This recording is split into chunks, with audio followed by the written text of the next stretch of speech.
हर रोज एक नई कहानी देखने के लिए चैनल को सब्सक्राइब करें और बेल आइकन को दबाना ना भूलें। हेमंतपुर नामक एक गांव में भानु पानीपुरी वाला कहकर एक पानीपुरी वाला रहता है, जिसके हाथ की बनी स्वादिष्ट पानीपुरी के सभी बहुत बड़े फैन होते हैं। आइए आइए, पानी पूरी खाइए। कुरकुरी, स्वादिष्ट और जायकेदार पानी पूरी एक बार खाओगे तो बार बार आओगे। आइए आइए आइए। अरे वाह वाह भानु भाई साहब, क्या पानी पूरी बनाते हो यार। ये पानी पूरी नहीं, स्वर्ग है स्वर्ग। इसे खाकर तो दिन ही बन जाता है। मजा ही आ गया। बहुत बहुत धन्यवाद। धन्यवाद तो मुझे आप जैसे ग्राहकों का करना चाहिए, जो इतने प्यार से और इतने चाव से मेरे ठेले की पानी पूरी खाते हैं। धन्यवाद आप सभी का। भानु अपनी स्पेशल तरह तरह के फ्लेवर्स वाली पानी पूरी के लिए भी काफी जाना जाता है और गांव वाले उसके ठेले के पास ही पानी पूरी खाने आते हैं। उस गांव में एक पानी पूरी वाली होती है जिसका नाम गुल्लो होता है। गुल्लो को भानु से बहुत जलन होती है क्योंकि गुल्लो के पानी पूरी ठेले पर ज्यादा ग्राहक नहीं आया करते हैं। हाँ, जिसे देखो बस उस भानु के पानीपुरी ठेले के पानीपुरी ही खाने जाता रहता है। जैसे कि मैं तो पानीपुरी में पत्थर मिलाकर बेचती हूँ। कभी मेरे भी ठेले पर नजर फेर लिया करो बुज़दिल गांव वालों। मैं तो परेशान हो गई हूँ सच में। अगर ऐसा ही चलता रहा तो मुझे तो ये गांव छोड़कर जाना होगा। भानु पानीपुरी वाला अपनी बीवी रमा और छोटी बेटी अवनी के साथ रहता है। वो रोज सुबह जल्दी उठकर पानीपुरी की तैयारियां करता है और अपनी बेटी अवनी को स्कूल छोड़कर सीधे पानीपुरी बेचने जाता है। एक दिन जिस जगह पर भानु रोजाना पानीपुरी बेचता है, उस जगह पर एक गाड़ी आती है जिसमें से एक बॉडीगार्ड बाहर निकलता है और वो चलकर सीधे भानु के पास आता है। नमस्ते पहलवान भाई साहब, बताइए कौन से फ्लेवर वाली पानी पूरी खाइएगा आप। यहाँ हर तरह की पानी पूरी मिलती है। अबे चपड़गंजो, मुझे कोई पानी पूरी नहीं खानी है। मैं तुझे यहाँ चेतावनी देने आया हूँ कि इस जगह को मेरे बॉस महेश मित्तल ने खरीद लिया है और यहाँ अगले 2 दिनों के बाद शॉपिंग मॉल बनने का काम शुरू होगा। इसलिए तुम्हें ये जगह 2 दिनों में छोड़नी होगी और अपने इस 2 टके के पानी पूरी ठेले को कहीं और लगाना होगा, समझे? लेकिन साहब, मैं ठहरा एक गरीब आदमी, और आपको तो पता ही है कि गांव में कहीं भी ठेला लगाने नहीं देते हैं लोग। ठेला लगाने के लिए भी किराया देना पड़ता है। हाँ तो हर जगह क्या तुम्हारे पिताजी की है क्या बे लल्लू? मुझे कुछ नहीं पता। आगामी 2 दिनों के अंदर तू अपना बंदोबस्त कहीं और कर ले। चलो रे, आगे के ठेले वालों को भी बोलना है। वो बॉडीगार्ड गुल्लो को भी वहां से जाने के लिए कहता है। अब भानु बहुत चिंताग्रस्त हो जाता है। पानीपुरी ठेला ही उसकी कमाई का एक साधन था। वो घर जाकर रमा को सब बताता है, जिसके बाद हे भगवान, ये तो बहुत ही गलत हुआ है। अब हम क्या करेंगे? अवनी के पापा 2 दिनों में कहाँ लगाएंगे आप पानीपुरी का ठेला? समझ ही नहीं आ रहा है रामा, क्या करूं और क्या नहीं। अब तो हमें इस मुसीबत से स्वयं भगवान जी ही बचा सकते हैं। भानु कई जगहों पर जाकर नया काम ढूंढता है क्योंकि अब वो गांव में अपना पानीपुरी का ठेला नहीं चला सकता था। अरे भानु, अगर कहीं नौकरी नहीं मिल रही है तो मिल में जाकर ढूंढ लो। तुम्हें मिल में नौकरी जरूर मिलेगी। ठीक है सुधीर भैया, धन्यवाद। भानु कई सारे मिल्स में भी जाकर नौकरी की तलाश करता है, लेकिन अफसोस उसे वहां पर भी नौकरी नहीं मिलती। मन छोटा करके भानु साँझ होते ही चलता है इधर उधर, अपने घर लौटता है फिर उसके बाद, और अपने पति का उतरा हुआ उदास चेहरा देखकर रमा को बहुत बुरा लगता है। रात में जब सब सो रहे होते हैं तभी रमा और भानु को अपनी पड़ोसन सुमन की चिल्लाहट सुनाई देती है। सुमन का पति शहर में ऑटो रिक्शा चलाता है और वो गांव में अकेली अपने 2 साल के बच्चे के साथ रहती है। उसकी सास का हाल ही में देहांत हुआ होता है। बचाओ बचाओ, मुझे कोई है, मेरा बच्चा बचाओ। अवनी के पापा, ये तो सुमन भाभी की आवाज है। चलो रमा, क्या हुआ है देखते हैं। भानु और रमा सुमन के घर जाते हैं। तभी वो दोनों वहां 2 चोरों को देख बहुत डर जाते हैं। एक चोर ने सुमन पर बंदूक तानी होती है और एक ने उसके बच्चे के हाथ में पकड़ा होता है। अबे चल, जल्दी से पैसा निकाल और सारे जेवरात भी। हमें अच्छे से पता है कि तेरे पति शहर में कमाते हैं, और शहर में कमाते हैं मतलब बहुत पैसे कमाता होगा। क्यों, सही कह रहे हैं ना हम? छोड़ दीजिए मुझे, भगवान के लिए छोड़ दीजिए। मैंने आप लोगों का क्या बिगाड़ा है? मेरे बच्चे को छोड़ दीजिए, वो सिर्फ 2 साल का है। तो निकाल सारा धन, वरना तेरा बच्चा तो गया। ठीक है, मैं देती हूँ आप लोगों को गहने और पैसे। ये लीजिए। सुमन उन गुंडों को गहने और पैसे देने लगती है, तभी रमा तुरंत पुलिस स्टेशन की ओर भागती है और भानु उन गुंडों को मारता है और उनसे वो सारे गहने और पैसे छीनता है। थोड़ी देर बाद वहां पर रमा पुलिस को लेकर आती है और पुलिस उन गुंडों को गिरफ्तार कर लेता है। आपका बहुत बहुत धन्यवाद भानु साहब। रमा बहन जी, अगर आप दोनों आज नहीं होते तो ना जाने क्या हो जाता। आपका बहुत बहुत धन्यवाद। अगले दिन सुमन का पति मनीष शहर से आता है और वो भी भानु और रमा को धन्यवाद कहता है। आप दोनों का खूब खूब आभार, मेरी बीवी सुमन और मेरे बच्चे की जान बचाने के लिए और हमारे धन की रक्षा करने के लिए। भानु भाई साहब, मैं शहर में ऑटो चलाता हूँ। अब मैं सोच रहा हूँ कि एक नई ऑटो रिक्शा ले लूँ, तो क्या आप अभी मेरी वाली ऑटो रिक्शा ले लोगे? मैंने मनीष जी को आपकी आर्थिक समस्या के बारे में बता दिया है भानु भाई साहब। अगर ऐसा होगा तो बहुत मेहरबानी होगी मनीष भाई साहब आपकी। मनीष भानु को अपनी ऑटो दे देता है, लेकिन ऑटो मिलने पर अब भानु के दिमाग में कुछ और ही विचार आता है। रमा, क्यों ना हम इस ऑटो रिक्शा में घूम घूम कर ही पानी पूरी बेचें? जी मतलब आप ये क्या कह रहे हैं? मैं कुछ समझी नहीं। रमा, मैं ये कह रहा हूं कि हम गली मोहल्ले चौक चौराहे पर तो ठेला नहीं लगा सकते हैं, परंतु गाड़ी में घूमते हुए अगर पानी पूरी बेची तो क्या गलत है उसमें? वैसे भी पूरा गांव मेरे पानी पूरी का फैन है। हाँ सो तो है, ये बहुत ही अच्छा सुझाव है जी। हमें इसे ही अपनाते हुए आगे बढ़ना चाहिए जी। भानु और रमा अब ऑटो रिक्शा में पानी पूरी बेचने लगते हैं। भानु आगे बैठकर रिक्शा चलाता है और रमा पीछे बैठकर सामान संभालती है और वो दोनों ऐसे ही कई सारे गांव में कई सारी जगहों पर रुक रुक कर पानी पूरी बेचते हैं और अच्छी कमाई करने लगते हैं। वहीं गुल्लो, जो कि अब घर पर ही रहती है क्योंकि भानु के साथ साथ उसे भी वो जगह छोड़नी पड़ी थी, वो अब भानु की ऑटो रिक्शा पानी पूरी से जलने लगती है और वो जलन में ही भानु की ऑटो रिक्शा के टायर पंक्चर करने जाती है। तभी उसे रमा रोक लेती है। रुक जाओ गुल्लो, तुम ये क्या करने जा रही थी अभी? कुछ भी नहीं रमा भाभी, मैं अच्छी तरह से जानती हूँ कि तुम्हारे इस खुराफाती दिमाग में कौन सा ख्याली पुलाव पक रहा है, लेकिन तुम इतना याद रखना कि अब अवनी के पापा के साथ मैं भी हूँ और अगर तूने हमारी तरक्की के बीच कोई अड़चन लाई ना तो मुझसे बुरा कोई नहीं होगा, समझी तू? ठीक है भाभी, मैं कुछ नहीं करूंगी। इतनी जवान हो, इतने हुनर है हाथ में, तो क्यों हो यहाँ पर? जाओ जाकर मेहनत करो। दूसरों की तरक्की से जलने से अच्छा है कि तुम खुद को सुधारो और खुद को एक बेहतर इंसान बनाओ। मैं हमेशा तुम्हें दुआ ही देना चाहूंगी गुल्लो, ये सब छोड़ दो और सुधर जाओ।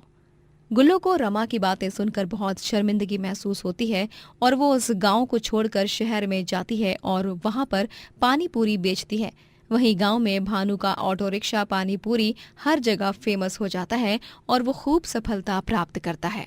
शारदा के बेटे रोहन की शादी रागिनी से होती है। रागिनी एक बहुत ही गरीब घर की लड़की होती है, वहीं रोहन एक अमीर बिजनेसमैन होता है। रोहन और उसके पिता प्रेमनाथ दोनों साथ में कंपनी चलाते हैं। रोहन के साथ साथ शारदा को एक और बेटी होती है जिसका नाम मुस्कान होता है।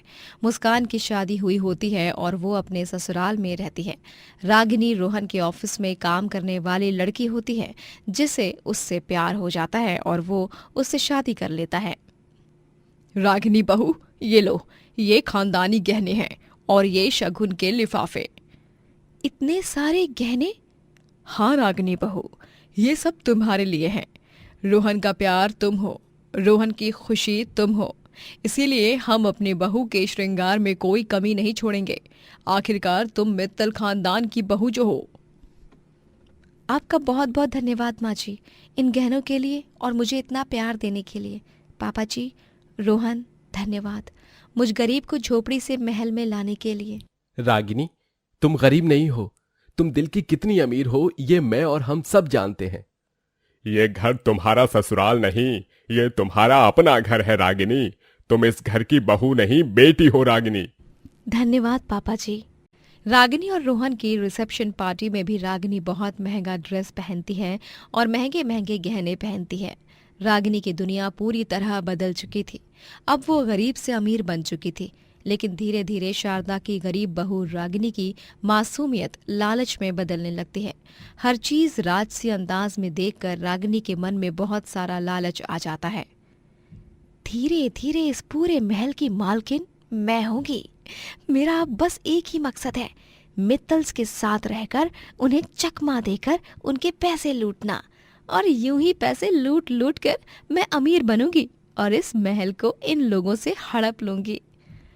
रागिनी देखती है कि घर के सभी लॉकर्स की चाबी का छल्ला शारदा दिन रात अपने साथ ही रखती है। एक दिन जब वो दोपहर में सो रही होती है, तभी रागिनी चालाकी से उसके कमरे में घुसती है और उसकी चाबी को चुराकर वो घर के सभी लॉकर से सारे पैसे और गहने चुराती है और फिर चाबी को घर की नौकरानी गुलाबों के झोले में डाल देती है। चोरी की है घर की बहू ने, लेकिन इल्जाम आएगा उस बेचारी नौकरानी गुलाबों पर। माफ करना गुलाबो, लेकिन मुझे अमीर बनना है और मैं अमीर बनने के लिए कुछ भी कर सकती हूँ। रागिनी सारा धन लेकर अपने छोटे से मकान में एक संदूक में रख देती है। जब शारदा नींद से उठती है तब उसे पता चलता है कि सभी लॉकर्स में से पैसे चोरी हुए हैं। रोहन और प्रेमनाथ भी तभी आ जाते हैं और सभी ये जानकर बहुत हैरान हो जाते हैं। हे भगवान, सारी लॉकर्स खाली हैं, इतनी बड़ी चोरी, वो भी दिन दहाड़े। लेकिन शारदा, तुम्हारा ध्यान कहाँ था? तुम्हें अपनी चाबी के छल्ले को संभाल कर रखना चाहिए था ना। अब जो नुकसान होना था वो तो हो गया ना। माफ कीजिए प्रेमनाथ जी, मैं सो गई थी और छल्ला हमेशा की तरह मेरी कमर पर बंधा हुआ था, लेकिन पता नहीं नींद में अचानक किसने कैसे चोरी कर ली। तभी वहां पर मुस्कान भी आ जाती है। हेलो एवरीवन, कैसे हो आप सब? ये लीजिए, मैंने आप सभी के लिए प्रसाद लाया है, मेरी सास ने भिजवाया है। क्या हुआ, सबके चेहरे उतरे हुए क्यों हैं? कुछ हुआ है क्या? मुस्कान, वो दरअसल। रोहन अपनी बहन मुस्कान को सारी बात बताता है, जिसे सुनकर मुस्कान भी चिंतित हो जाती है। ओह गॉड, इतना बड़ा हादसा हो गया। अब आई थिंक हमें घर में मौजूद सभी लोगों की तलाशी लेनी चाहिए, हर किसी की। हाँ पापा, शायद मुस्कान सही कह रही है। ठीक है, अभी सारे स्टाफ मेंबर को बुलाओ। सभी नौकरों को बुलाया जाता है और सबकी तलाशी की जाती है, और तलाशी करने पर गुलाबों के झोले में शारदा की चाबी का छल्ला मिलता है, जिसे देखकर सभी चौंक जाते हैं। गुलाबो, इसका मतलब तूने चोरी की है?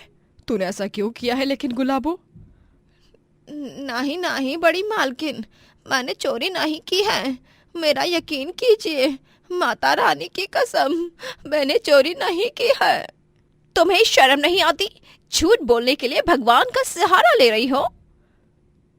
मुझे तो लगा कि तुम एक बहुत ही ईमानदार और वफादार नौकर हो गुलाबो, लेकिन तुम्हारा असली रूप ये है, ये मैंने कभी नहीं सोचा था। अब जो भी होगा हवालात में होगा। रोहन बेटा, तुम जल्दी से पुलिस को फोन करो। हाँ पापा। मेरा विश्वास कीजिए बड़े मालिक, मैंने कोई चोरी नहीं की है। मुझे सच में नहीं पता कि ये चाबी का छल्ला मेरे पास कैसे आ गया। कोई भी बेकसूर गुलाबों की बात नहीं मानता और उसे गिरफ्तार करके ले जाया जाता है। रागिनी दिन ब दिन यूं ही घर में से छोटे मोटे कीमती सामान को चुराकर अपने घर ले जाती, फिर चाहे वो कोई महंगा बर्तन हो या फिर कोई महंगा शोपीस। रागिनी के इन हरकतों के बारे में किसी को भी पता नहीं होता। एक दिन उसे पता चलता है कि उनके घर में एक रूम है, जिसमें दीवार के पीछे एक और रूम है जिसमें ढेर सारे गहने रखे हुए हैं। रागिनी उस रूम में जाती है और वो वहां पर हर तरफ गहने फैले हुए देखती है। हाय हाय हाय हाय, हर तरफ गहने ही गहने, मेरी तो किस्मत ही चमक उठी है। धन्यवाद भगवान जी, आपका लाख लाख धन्यवाद। मैं जानती हूँ कि आप भी मेरा इन सब में साथ दे रहे हो, क्योंकि मैं कुछ गलत कर ही नहीं रही हूँ। खुद के बारे में सोचना गलत नहीं होता। रागिनी, देख क्या रही है? उठा ले सब कुछ और निकल ले यहाँ से। रागिनी वहां पड़े सभी गहनों को एक बड़ी सी गोनी में भरती है और चालाकी से वो घर से बाहर निकलकर सीधे ज्वेलरी शॉप में जाती हैं और सुनार को सारे गहने बेचने के लिए देती हैं। तभी सुनार उन गहनों को देख परख कर कहता है, अरे मैडम जी, ये सारे गहने तो नकली हैं। क्या? ऐसे कैसे हो सकता है?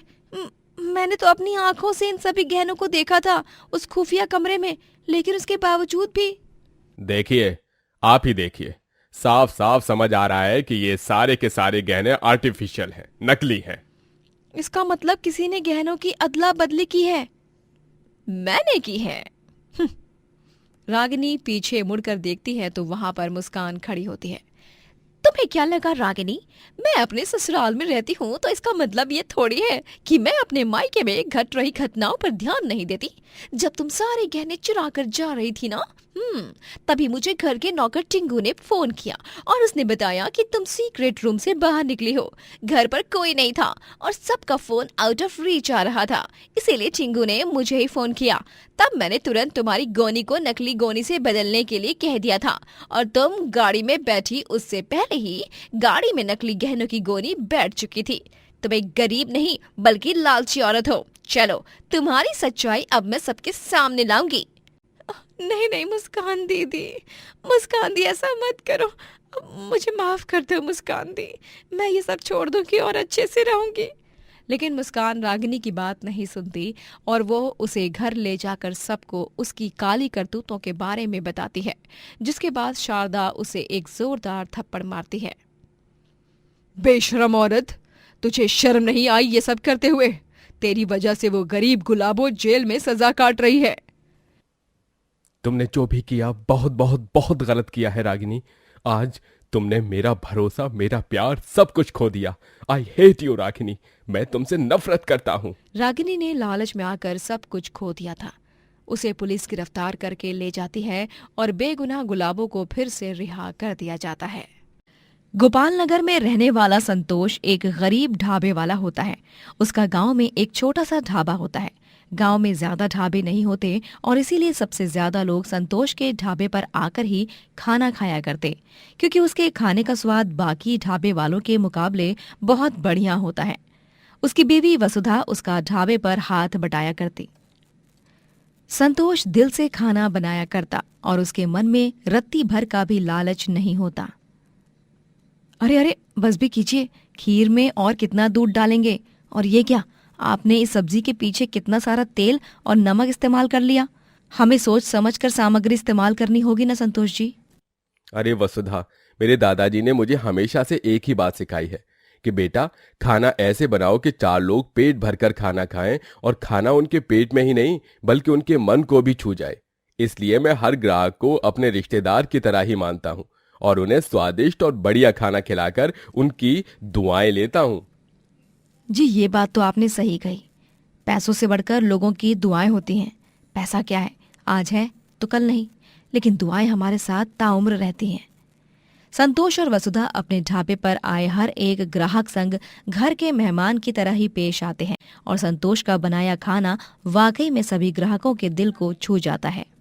अरे मानना पड़ेगा तुमको संतोष भाई, तुम्हारे हाथ में जैसा स्वाद है ना, वैसा इस पूरे गांव में ही क्या, इस पूरे ब्रह्मांड पर भी किसी के हाथ में नहीं होगी।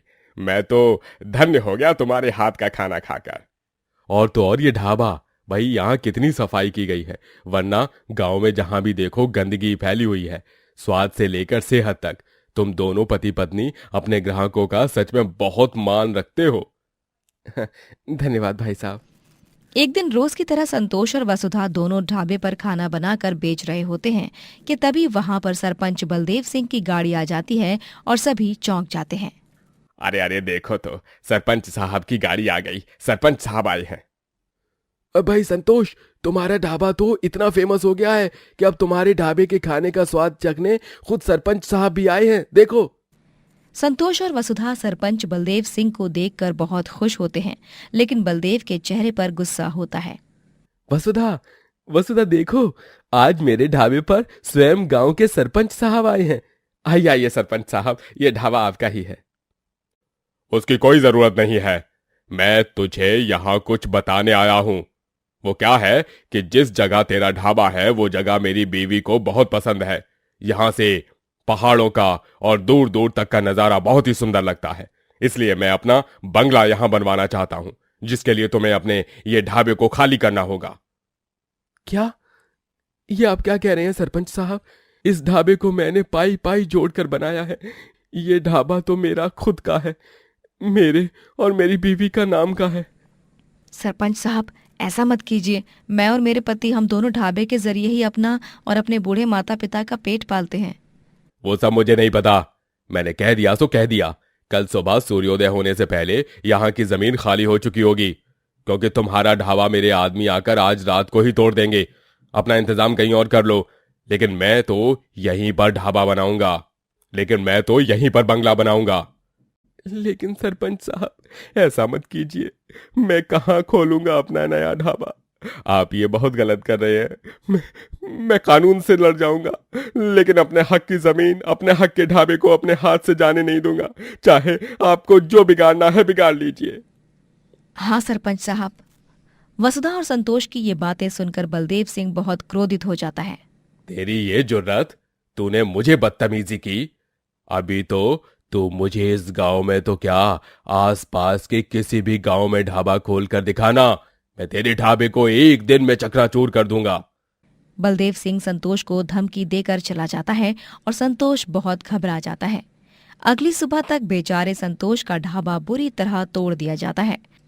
अपने खून पसीने की मेहनत से कमाए गए पैसों से बनाए ढाबे को यूं बर्बाद हुआ देख संतोष का दिल टूट जाता है। संतोष और वसुधा दोनों अब बहुत चिंताग्रस्त हो जाते हैं और वो यहाँ से वहाँ नए काम की तलाश में निकल पड़ते हैं। तभी जंगल में उन्हें एक छोटा सा लड़का दिखाई देता है, जिस पर एक शेर वार करने वाला होता है। आ! बेटा! संतोष भागकर उस लड़के को बचा लेता है और वसुधा जल्दी से एक लकड़ी को जलाती है और वो उस लकड़ी को शेर के सामने फेंकती है। जलती हुई लकड़ी को देखकर शेर डर जाता है और वहां से भाग जाता है। बेटा, आप ठीक तो है ना? हाँ बेटा। हाँ काकी काका, मैं ठीक हूँ, धन्यवाद। वो लड़का वहां से चला जाता है और तभी वसुधा जमीन के भीतर बने एक गांव से दूसरे गांव जाने का रास्ता देखती है और उसके मन में एक ख्याल आता है। संतोष जी, क्यों ना हम एक भूमिगत ढाबा खोलें? भूमिगत ढाबा? हाँ संतोष जी, जमीन के भीतर बना हुआ एक भूमिगत ढाबा। गांव के जमीन पर सरपंच साहब ने ढाबा खोलने से मना किया है, लेकिन एक भूमिगत ढाबा, उसके ऊपर तो उनका कोई हक नहीं हो सकता ना। हाँ वसुधा, तुम बिल्कुल सही कह रही हो। हम भूमिगत ढाबा ही बनाएंगे। संतोष और वसुधा दोनों जमीन के भीतर रास्ता बनाकर भूमिगत ढाबा खोलते हैं और उनके भूमिगत ढाबा में ढेरों ग्राहक आने लगते हैं। अरे वाह भाई वाह, ये ढाबा तो एकदम कमाल का है, सच में। अरे जिस तरह से इस भूमिगत ढाबे को तुमने बनाया है, वो वाकई में काबिल तारीफ है। अरे खाना और यहाँ की वाइब दोनों ही मस्त और जबरदस्त है। थोड़े दिनों बाद ये भूमिगत ढाबा पक्का नंबर 1 हो जाएगा। और वैसा ही होता है। कुछ ही दिनों बाद संतोष का भूमिगत ढाबा पूरे गांव में प्रसिद्ध हो जाता है और जब ये बात बलदेव सिंह को पता चलती है, तभी वो बहुत गुस्सा हो जाता है। अखबार में छपी संतोष की तस्वीर देखकर वो अपने आदमियों से कहता है, इस संतोष के भूमिगत ढाबे को तहस नहस कर दो। उसे क्या लगा कि वो मेरी बात ना मानकर अब भूमिगत में ढाबा खोलेगा, लेकिन मैं उस गांव का सरपंच हूं और मैं जो चाहूंगा वही होगा। ठीक है सरपंच साहब। तभी वहां पर मोनू आ जाता है। मोनू वही लड़का होता है जिसे संतोष और वसुधा ने शेर से बचाया था। रुक जाइए पापा, संतोष काका के भूमिगत ढाबे को कुछ मत कीजिए पापा, वो बहुत अच्छे हैं। उस दिन उन्होंने और उनकी बीवी ने ही तो मेरी जान बचाई थी शेर के हमले से। क्या? ये तू क्या कह रहा है मोनू बेटा? हाँ पापा।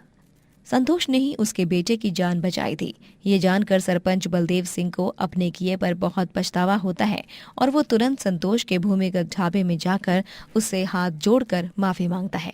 मुझे माफ कर दो संतोष, मैंने तुम्हारे साथ गलत किया। मुझे वैसा नहीं करना चाहिए था। मुझे नहीं पता था कि तुमने मेरे बेटे की जान बचाई। मैं जानता हूँ, तुम्हें पता था कि वो मेरा ही बेटा है।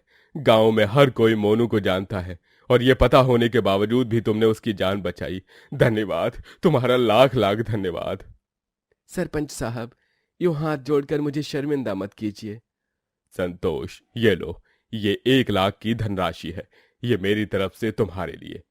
ऐसे मानो जैसे तुम्हारे बड़े भाई ने ही ये तुम्हें दिया है। लेकिन सरपंच साहब।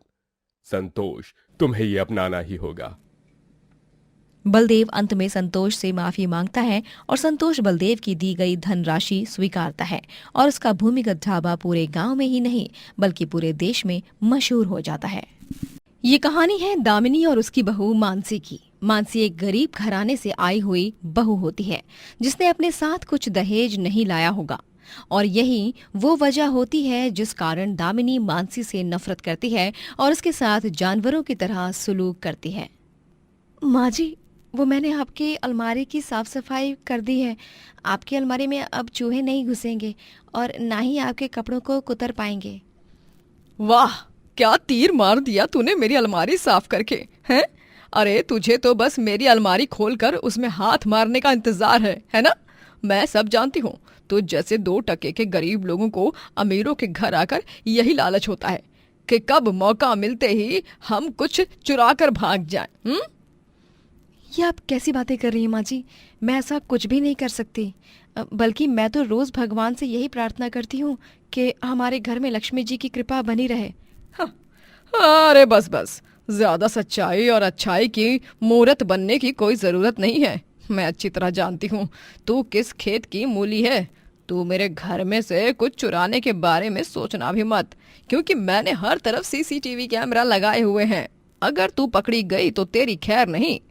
दामिनी बस मानसी से नफरत करती रहती है और उसे कभी भी मानसी की अच्छाई नजर ही नहीं आती। मानसी गाना बहुत अच्छा गाती है। वो अक्सर खाना बनाते समय गाना गुनगुनाती। एक दिन मोहल्ले में सिंगिंग कंपटीशन होता है। तभी घर पर दामिनी की बेटी अम्मू आती है और वो मानसी को सिंगिंग कंपटीशन का पोस्टर पकड़ाती है और कहती है, मानसी भाभी, ये देखो, हमारे मोहल्ले में एक बहुत बड़ा सिंगिंग कंपटीशन होने जा रहा है जिसे जज करने के लिए कुमार सानू आने वाले हैं। भाभी, ये गोल्डन चांस है, इसे अपने हाथ से जाने मत देना। आपकी आवाज़ में वो रूहानी खनक है जो कईयों के दिलों को जीत सकती है। लेकिन अम्मू, मैं ये नहीं कर सकती क्योंकि माँ जी। माँ को मैं मना लूँगी ना। आप बस अभी इसी वक्त से रिहर्सल शुरू कर लो। चलो चलो चलो। ओ महारानियों! दामिनी को वहां पर देखकर अम्मू और मानसी दोनों घबरा जाते हैं। क्या खिचड़ी पक रही है दोनों ननद भाभी के बीच? और तू अम्मू, तेरे ससुराल में तेरी सौतन आ गई है क्या, जो तू अपनी घर गृहस्थी छोड़कर, हैं, सब कुछ छोड़ छाड़ कर यहाँ आ गई है मुंह उठाकर, और वो भी इस बेवकूफ से मिलने?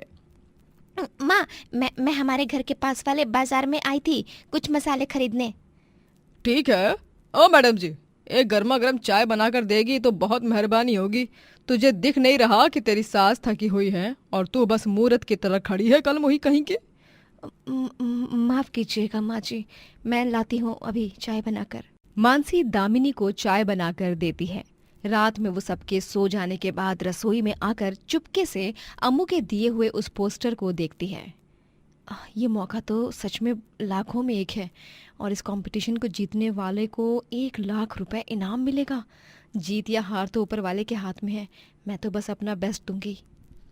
मानसी चुपके से सिंगिंग कंपटीशन में भाग लेती है और गाना गाकर वो कंपटीशन जीत भी जाती है और उसे 1 लाख रुपए का इनाम मिलता है। माँ जी को जब मैं बताऊंगी कि मैं 1 लाख रुपए कंपटीशन में जीत गई हूँ तो वो बहुत बहुत बहुत खुश हो जाएंगी। मानसी घर जाकर अपनी सास को अपनी जीत के बारे में बताती है, लेकिन जब उसकी सास को पता चलता है कि वो चुपके से सिंगिंग कंपटीशन में गई थी, तभी वो उसे डंडे से मारने लगती है। माँ जी, मुझे दर्द हो रहा है माँ जी। चीख! अरे और चीख, चिल्ला, इतना चिल्ला कि तेरी ये मनहूस आवाज ही चली जाए। तूने मुझे कोई ऐरी गैरी समझ रखा है, हैं? आइंदा से अगर तू मुझे बिना बताए कहीं गई तो तू समझ ले, फिर मुझसे बुरा कोई नहीं होगा। और ये क्या, ये तू अपनी मुट्ठी में क्या छुपा के रखी है, हैं? ये वो 1 लाख का चेक है, इनाम के तौर पर मिला है मुझे। अरे वाह, क्या बात है।